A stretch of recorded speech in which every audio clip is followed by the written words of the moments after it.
মুহূর্তে হুন্ডিতে টাকা পাঠানো জায়েজ, কারণ জালিমের শাসন চলছে।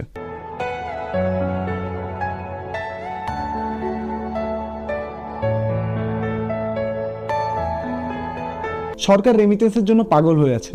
মায়ের দোয়া সিনেমায় নায়ক আলমগীরকে সারাদিন চাকরের মতো পরিশ্রম করানো হতো, কিন্তু যখন শুনে তিনি লটারিতে 2 লাখ টাকা পেয়েছেন, তখন তার প্রতি আদর সমাদর বেড়ে যায়।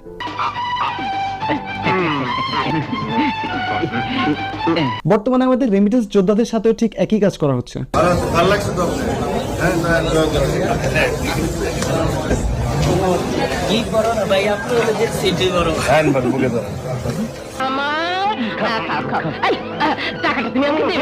এরপর আনোয়ার হোসেন এসে যখন বলেন তুই সেকেন্ড প্রাইজ পাসনি, ঠিক তখনই আলমগীরকে মার শুরু।